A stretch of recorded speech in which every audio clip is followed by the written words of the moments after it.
안녕하세요. 오늘의 테슬라 뉴스입니다. 자, 오늘 테슬라는 319.69를 기록했고요. 무려 14.52%가 하락하면서 마감하게 되었습니다. 자, 스페이스X는 118.24를 기록하면서 2.59%의 상승으로 마감하게 되었는데요. 어제 방송에서는 어닝 발표 이후 이 리포트의 숫자를 분석했고 결론으로 마진은 좀 아쉽지만 어닝 자체는 나쁘지 않다라고 말씀드린 바 있습니다.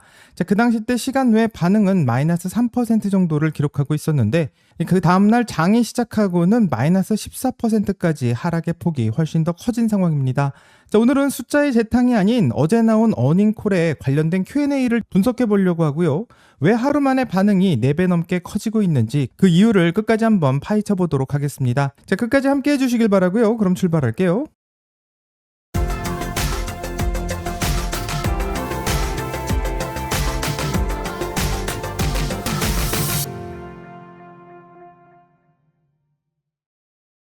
자, 본론으로 들어가기 전 시장 전체 분위기부터 짚고 넘어간다면 국제유가는 5거래일 연속 오르면서 브렌트유가 배럴당 97달러를 넘고 있고 또 호르무즈 해협에서는 이란군이 기뢰가 설치된 항로에서 폭발이 있었다고 발표하면서 유조선들이 항로를 되돌리는 상황까지 나오고 있습니다. 과연 언제까지 전쟁이 계속될지 알 수가 없는 상황인데요. S&P는 오늘 1.22%의 하락을 기록했으며 나스닥은 마이너스 2.15%의 하락, 다우존스는 0.97%의 하락으로 이 3대 지수 모두 하락하는 하루를 보여주었던 것 같습니다. 자, 현재 스페이스X는 다음 실적 발표가 아직 남아있는 상태이기 때문에 예정되어 있는 8월 4일쯤 관련된 발표를 처음으로 하게 될 것 같은데 어제 워닝콜에서 애널리스트가 테슬라와 스페이스X가 합쳐질 계획이 있냐고 대놓고 물었고 이 이야기는 워낙 다룰 게 많기 때문에 다음 방송에서 제대로 한번 다뤄보도록 하겠습니다. 자, 그럼 오늘은 왜 테슬라가 14%까지 하락했는지 지금부터 한번 천천히 확인해 보겠습니다.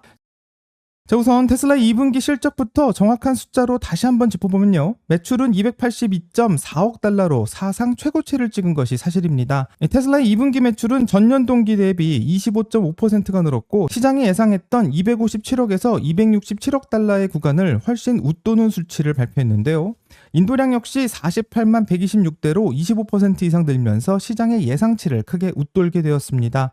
자, 부분별로 보면 자동차 매출은 205.2억 달러로 23%가 늘어났고 에너지 저장 매출은 31.4억 달러로 13%가 늘어나면서 다시 성장세로 돌아서고 있는 분위기인데 이 서비스 매출은 45.8억 달러로 50%나 증가하면서 완전히 청신호를 보여주고 있다 생각할 수 있습니다. 자, 하지만 문제는 다른 곳에 있고요. 매출 총이익률은 16.8%로 작년인 17.2%보다 낮아졌는데 여기에는 규제 크레딧 수익이 작년 4억 3,900만 달러에서 올해 1억 4,600만 달러로 3분의 1 토막 났기 때문이고 영업비용이 47%나 늘면서 갭 영업이익은 3억 9,800만 달러 그러니까 0.4 빌리언 달러에 그치게 되었습니다. 영업이익률은 1.4%로 작년 같은 분기 4.1%에서 큰 폭으로 주저앉게 되었는데요. 이 주당 순이익은 0.33달러로 시장의 예상치였던 0.51달러에서 이 39% 정도 낮게 나오게 되었고 이 어닝 발표 전 테슬라가 직접 취합했던 컨센서스에서는 이번 분기 순이익을 12억 7천만 달러로 예상하는 애널리스트가 많았는데 실제로는 그보다도 훨씬 낮게 나온 셈인 것을 알 수 있습니다. 자, 그럼 테슬라가 현재 현금이 부족한가? 이게 중요할 것 같은데요. 이 테슬라의 현금 흐름은 47억 달러로 전년 대비 85%가 늘어난 상황이고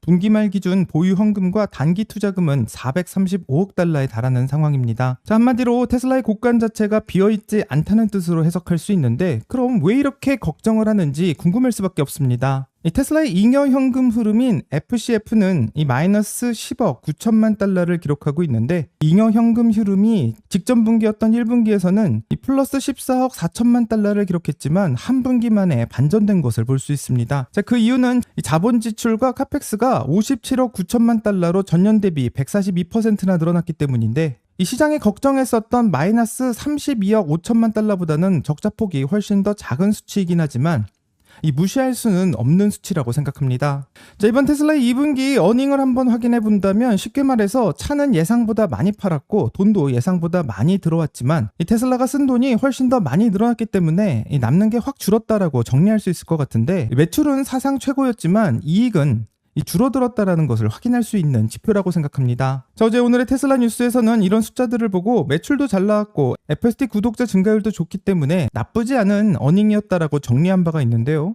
이 시간의 거래에서 테슬라의 주가는 마이너스 3% 정도로 비교적 차분하게 반응했던 것이 사실입니다.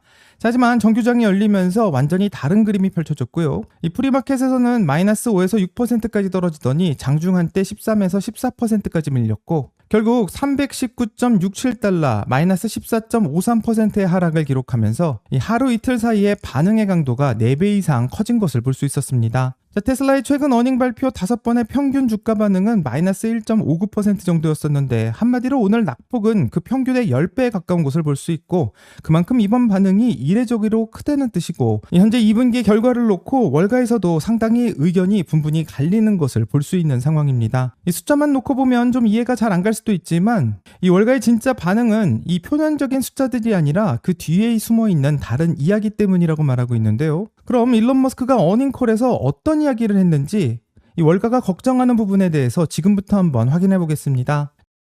자, 테슬라의 R&D 비용, 바로 연구개발비로 한번 확인한다면 그 숫자를 한번 확인해야 되는데요. 이 테슬라의 2분기 R&D 비용은 23억 7,100만 달러가 들어갔고 전년 동기 대비 무려 49%가 늘어난 수치인 것을 볼 수 있습니다.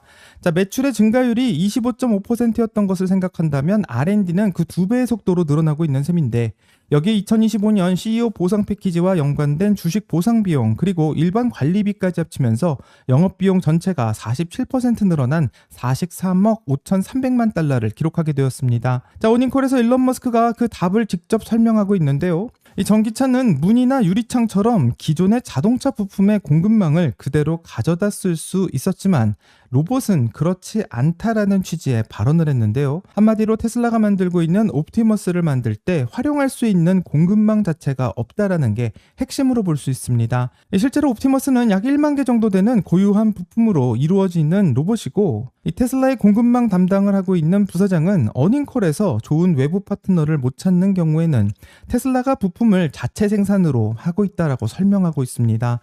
자동차 부품처럼 어디선가 사다 쓸 수 있는 게 아니라 처음부터 완전히 새로 만들어야 된다는 상황으로 설명할 수 있는데 실제로 삼성전자는 텍사스에 관련 생산시설을 짓고 있고 이 마이크론은 공급이 빠듯한 와중에도 테슬라에게 물량을 배정하고 있다고 밝히고 있는데 이 파나소닉 역시 배터리 증설에 투자하고 있으며 필요한 칩과 배터리를 확보하기 위해서 테슬라가 공급망 전체를 새로 조립하고 있다는 뜻으로 해석할 수도 있을 것 같습니다. 자, 여기에 대해서 테슬라는 AI 컴퓨터와 일반 서버를 조합해 전력만 확보되면 어디든 배치할 수 있는 메가팟도 언급하고 있는데요. 이 역시 테슬라의 R&D의 하나로 들어가 있는 항목이라고 생각하고 현재 테슬라가 보여주고 있는 R&D 항목 23억 7,100만 달러 중 상당 부분은 이렇게 세상에 아직 없는 부품을 처음부터 만드는 데 들어가고 있다고 해석할 수 있습니다. 한마디로 자동차를 만들 때보다 훨씬 더 비효율적으로 보일 수밖에 없는 구조고요. RBC 캐피탈의 리포트에 따르게 된다면 옵티머스의 생산 라인의 건설은 이미 프리몬트에서 시작했고 향후 연간 1,000만 대 규모를 목표로 하고 있는데 옵티머스의 4세대 전용 시설을 오스틴에 짓는 계획까지 언급하고 있으며 지금 눈앞에 R&D 지출이 향하고 있는 목적지가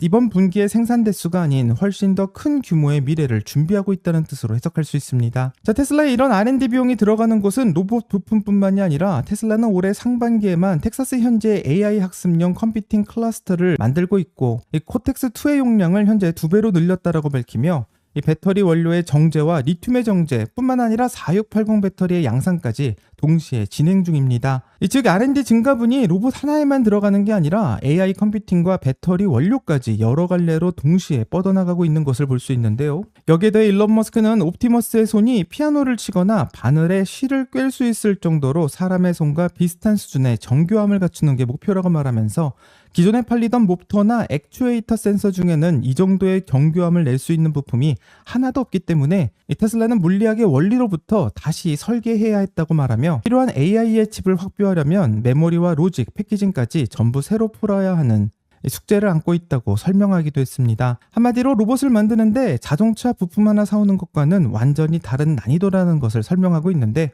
일론 머스크가 이런 이야기를 하면 할수록 월가에서는 긴장할 수밖에 없었을 것 같습니다. 자, 일론 머스크는 이번 어닝콜에서 테슬라가 만들어 본 것 중 가장 스케일업하기 어려운 제품이 바로 옵티머스가 될 거라고 표현하고 있는데, 이 로봇 생산 확장의 난이도가 부품이 얼마나 새로운가에 비례한다라는 설명도 붙이고 있기 때문에 언제나 미래에 대해서 낙관적인 일정을 제시해왔던 일론 머스크가 갑자기 옵티머스가 얼마나 어려운지에 대해서 설명하고 있는 것이고, 그렇게 어렵다던 자율주행도 굉장히 긍정적이었던 일론 머스크가 이번 옵티머스에서는 정말 어렵다라고 말하고 있기 때문에 현재 월가에서는 테슬라가 쏟아붓고 있는 R&D 지출의 증가를 곱게 봐줄 수 있는 이유가 별로 없었지 않았나 생각해 볼 수 있습니다. 자, 그럼 이제 옵티머스가 어느 정도 어려운 것은 알겠는데 테슬라가 밀고 있는 바로 사이버캡은 어떤 상황인지가 궁금한데요. 지금부터는 사이버캡에 대한 일론 머스크의 이야기를 잠깐 한번 살펴보겠습니다.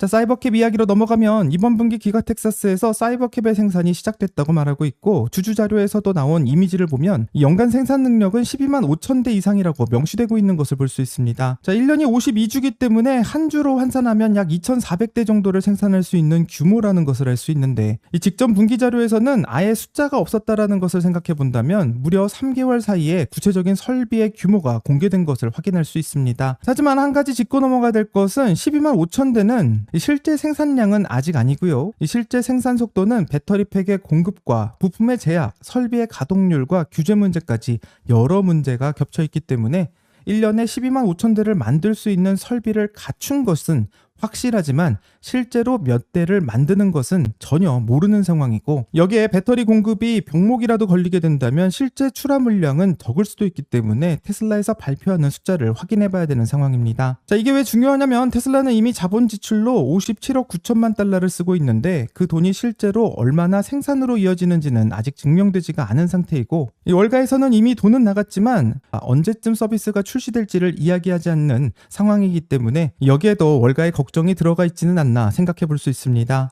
재미있게도 어닝콜에서 한 애널리스트는 테슬라의 효율성을 높이기 위해서 자본 지출의 속도를 늦출 계획이 있냐고까지 물어봤는데요. 일론 머스크는 오히려 효율보다 속도가 더 중요할 때가 있다며 계속 공격적으로 투자하겠다라고 답했고, 돈을 아끼기보다는 계속 밀어붙이겠다는 뜻을 분명히 하고 있습니다. 사실 이런 패턴은 낯설지가 않고요. 일론 머스크는 어닝콜에서 옵티머스의 생산이 통산적인 제조업의 S자 곡선을 따라가겠지만 부품이 워낙 새롭다 보니 곡선의 초반부가 매우 평평하고 또 길 것이라고 설명했는데, 이 설비를 갖추고 부품의 공급망을 안정시키는데 시간이 걸린 다음에야 실제 생산이 따라붙는 이런 흐름은 새로운 제품을 만드는 회사라면 늘 겪는 과정이기도 하기 때문에 충분히 이해할 수 있다고 생각합니다. 자, 그럼 일론 머스크가 말하는 이런 모든 것과 테슬라 어닝이 보여주는 숫자를 보고 월가는 실제로 어떻게 평가했을지가 궁금한데요. 여기부터가 오늘의 핵심이라고 생각합니다. 오늘 반응을 보게 된다면 월가에서는 돈도 제대로 못 버는 회사가 로봇에 이렇게 올인하는 게 미친 짓 아니냐 이렇게 평가하고 있는 것 같은데요. 이 영업이익률은 1.4%밖에 안 되지만 R&D 비용은 49%가 증가했고, 잉여 현금 흐름의 적자 전환은 이 테슬라 2분기에서 보여준 전부 사실이라고 할 수 있습니다. 자, 지금 당장 눈에 보이는 수익을 원하는 투자자라면 테슬라는 오늘 시점에서는 답이 아닐 수도 있고요. 게다가 테슬라의 주가는 5년에서 6년째 크게 오르지 못한 채 멈춰 있는 상황인데, 이 같은 기간 반도체를 비롯한 다른 성장 산업은 이 두 자릿수의 실적 증가를 계속 찍으며 사상 최고가를 갈아치우고 있고, AI를 만들려는 수요가 반도체 병목 현상을 만들고 있고, 또 병목이 지금의 반도체 기업들의 주가를 밀어올리고 있는 이런 상황을 보게 된다면 이 테슬라 말고 오히려 다른 데 투자하는 게 낫지 않나, 이런 조바심이 드는 것도 전혀 이상한 반응이 아니라 생각합니다. 자, 근데 실제로 월가의 반응을 하나씩 뜯어본다면 완전히 한 목소리로 부정적이지가 않은데요. RBC 캐피탈은 이번 마진에 매우 실망했다고 인정하면서도 오히려 목표 주가는 $500를 제시하고 있고 매수의 의견 역시 그대로 유지하고 있습니다. 자, 그 근거로는 로보택시가 샌프란시스코와 오스틴, 댈러스와 휴스턴, 마이애미와 올란도, 템파까지 순서대로 순차적으로 확장하고 있고, 또 피닉스와 라스베가스까지도 준비 중이라는 점을 들고 있는데, 이 스티펠도 $508의 매수 의견을 유지하고 있고요. 이와는 반대로 웰스파고는 $130의 매도 의견을 유지하고 있으며, 근거는 경쟁의 심화와 공격적인 가격 정책 속에서 이 전기차의 매출 총 이익률이 계속 깎여나갈 거라는 우려를 기반으로 하고 있습니다. 이 월가가 예상하고 있는 목표 주가는 크게 갈리고 있고요. 이렇게 목표 주가의 스펙트럼이 매우 넓다는 뜻은 지금 테슬라를 보고 있는 시선이 하나로 정리되지 않고 있다는 뜻으로 해석할 수 있을 것 같습니다. 자, 그럼 이런 분열 속에서 무엇을 기준으로 판단해야 될지 테슬라에 대해서 한번 생각해보는 시간을 갖도록 하겠습니다. 자, 지금 반도체 기업들이 매일 두 자릿수의 실적을 찍는 이유는 AI를 만들려는 수요 때문이라고 할 수 있고요. 그렇게 만든 AI로 무엇을 하려는 것인지 한번 물어봐야 된다고 생각합니다. 자, 단순히 이메일을 대신 써주거나 항공권의 가격을 비교해주는 수준이라면 지금의 천문학적인 반도체의 투자는 전혀 설명이 안 되는데요. AI를 개발하고 있는 궁극적인 목적은 결국 사람의 노동을 대신하는 것이라고 생각하고, 사무실의 업무는 이미 여러 소프트웨어 도구로 조금씩 대체되고 있지만 훨씬 더 큰 시장은 사무실이 아닌 공장이나 도로처럼 사람이 직접 몸으로 일하는 현장이라고 생각합니다. 자, 로보택시와 옵티머스는 그 시장을 겨냥한 베팅이고, 지금 테슬라가 지출하고 있는 엄청난 R&D 비용은 그 베팅에 들어가고 있는 판돈이라고 생각하는데요. 이 성장주 투자라는 게 원래 이런 식이고, 지금 당장 확정된 수익을 원하신다면 사실 테슬라보다는 코카콜라처럼 배당이 안정적으로 나오는 회사가 더 맞는 선택일 수 있는데요. 이 테슬라의 장기 투자가 아닌 트렌드를 쫓는 투자를 하겠다면 지금 핫한 반도체 종목으로 갈아탔다가 이 다음엔 병목 현상이 전기가 될지 또 구리선이 될지 알 수가 없지만 다음이 무엇이 될지가 모르는 이런 트렌드를 쫓아다니는 방법도 하나의 전략이 될 수 있고, 이 미래의 흐름을 알고 타이밍을 정확히 맞출 수만 있다면 이 방법도 매우 효과적인 방법이라고 생각합니다. 하지만 테슬라에 투자하는 방법은 이런 트렌드를 쫓는 방법이 아닌 이 미래를 주도할 수 있는 기업을 분석하고 성공할 때까지 계속 함께하는 방법인데요. 이런 방법은 매우 어려운 일이기도 하기 때문에 장기 투자로 끝까지 성공하는 사람은 많지 않다라는 것을 확인할 수 있기도 합니다. 자, 그럼 이번 테슬라가 발표한 2분기 어닝은 이런 미래를 우려할 만한 발표가 나왔는지 궁금한데, 이 테슬라의 발표를 보면 잉여 현금 흐름의 적자는 시장의 우려보다는 훨씬 더 작고 매출 자체는 사상 최고치를 계속 경신하고 있으며 핸들이 없는 차량이 실제 공도를 달리기 시작했고, 이번 북미 신규 인도 차량의 55% 이상이 FSD 구독을 선택하고 있다는 점까지, 이런 네 가지 팩트를 확인한다면 지금 패닉에 빠질 상황이 아닌 오히려 테슬라의 미래에 대해서 기대를 해야 될 상황이 아닌가 생각해보게 됩니다. 오늘 내용을 정리하면, 오늘 테슬라가 14%가 하락한 것은 몰랐던 나쁜 소식이 새로 터져서가 아닌 이미 알고 있었던 위험, 즉 R&D의 급증과 로봇 공급망의 부재로 숫자로 확인되면서 시장이 뒤늦게 가격에 반영하고 있는 것은 아닐까 생각해 봅니다. 어쩌면 많은 분들이 이제 지쳤다라고 말할 수도 있고요, 이제 갈아타겠다라고 말씀하실 수도 있고, 이 배당이 나오는 다른 종목으로 가겠다 말씀하실 수도 있을 것 같습니다. 이런 결정은 충분히 틀린 말이 아니고요, 투자는 스타일마다 다르고 지금 이 타이밍에 다른 선택을 하는 것도 합리적일 수 있습니다. 다만 헷갈리면 안 되는 게, 테슬라는 사기다, 테슬라는 결국 실패할 거다, 자율주행 자체가 사기다, 이렇게 말하는 것은 팩트가 아니고, 이 힘든 구간을 지나가고 있는 것과 사기라는 것은 완전히 다른 이야기이기 때문에 이 구분은 반드시 필요하다고 생각합니다. 자, 아마존도 2000년대에 닷컴 버블 붕괴 시 주가가 90% 넘게 빠졌었고, 몇 년을 적자 속에서 물류망과 인프라에만 돈을 쏟아부었는데요. 그때 아마존을 포기한 사람과 끝까지 남은 사람의 결과는 지금 우리가 다 알고 있다고 생각하며, 엔비디아도 한때는 게임용 그래픽카드만 만드는 회사였다라고 평가받았으며, AI 붐이 오기 전까지 시장의 그 가치를 제대로 알아보는 데는 꽤 긴 시간이 걸렸던 것이 사실입니다. 지금 테슬라가 반드시 그 구간에 있다고 장담할 수는 없지만 최소한 그 가능성 자체를 사기라는 말로 평가할 수는 없다고 생각하고요. 이 테슬라 어닝에서 봤던 숫자 그 어디에도 그런 이야기는 없었던 것 같습니다. 자, 오늘의 테슬라 뉴스의 구독자 여러분들은 이번 테슬라의 R&D 지출을 어떻게 보시는지 궁금하고요. 세상에 없던 걸 만들고 있는 과감한 베팅으로 보시는지, 아니면 지금 감당하기에는 무리한 지출로 생각하시는지 이 댓글을 남겨주시면 같이 더 이야기를 나눠보도록 하겠습니다. 여기까지 오늘의 테슬라 뉴스고요. 오늘 영상이 도움이 되셨다면 구독과 좋아요 그리고 알림 설정 부탁드립니다. 오늘 좋은 하루 되시고요. 오늘의 테슬라 뉴스는 내일 또 새로운 소식으로 다시 찾아오겠습니다. 감사합니다.